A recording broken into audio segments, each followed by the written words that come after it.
안녕하세요. 주의 백성의 강건함을 위하여 매일 밥 짓는 목사 김태양입니다. 말씀으로 밥을 지어 여러분 앞으로 가지고 갑니다. 오늘의 말씀은 욥기 26장 14절 말씀입니다. 표준 세번역입니다.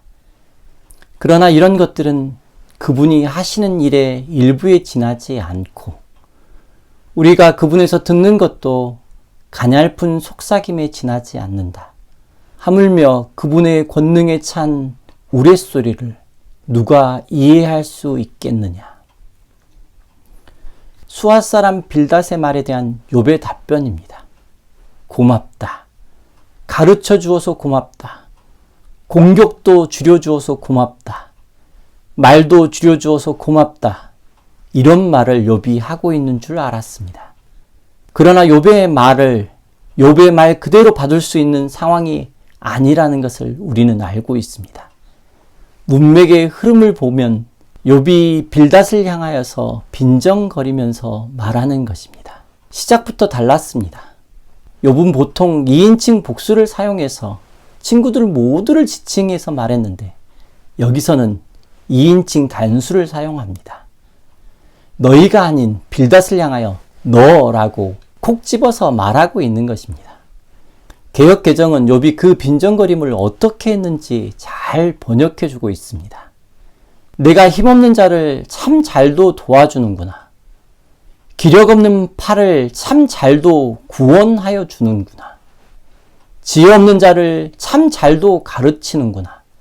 큰 지식을 참 잘도 가르치는구나. 어디에 강조를 두고 있는지 보이지 않습니까? 참 잘도라는 표현입니다. 욥이 빌닷에게 참 잘 도와주고 참 잘도 구원해주고 참 잘도 가르치고 있다 말하지만 결국 참 잘도 자랑하는구나 끝을 냅니다. 빌닷에 대해서 욥이 빈정거리는 것입니다. 빌닷의 행동에 대해서 이렇게 빈정거린다면 빌닷의 말에 대해서도 욥이 빈정거림을 멈추지 않을 것 같은데요. 빌닷의 말에 어떤 빈정거림을 하고 있나요? 하나님께 비교를 하면 하나님의 시각에서 모든 것이 청명하지 않다. 그 말이 맞다. 그러나 한편으로는 하나님이 깨끗하게 하지 않으셨냐. 더러운 것을 치우는 분이 하나님 아니시냐라고 말합니다. 13절 말씀입니다. 그분의 콧김이 하늘을 맑게 개며 그분의 손은 도망치는 바다 괴물을 찔러 죽인다.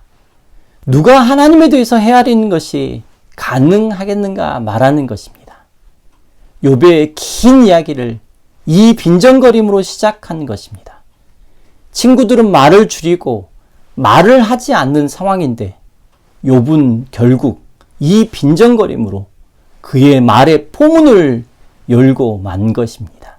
빈정거림으로 말입니다.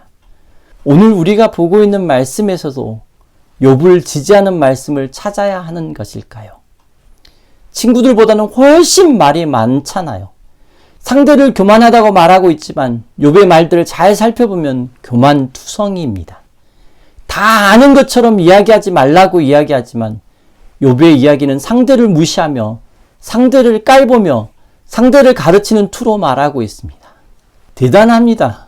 이런 고난의 시간에 자신의 생각을 굽히지 않고 계속 동일한 관점을 유지하면서 친구들보다 더 많은 말을 하면서 친구들을 비웃고 빈정거리는 모습 정말 대단하지 않습니까?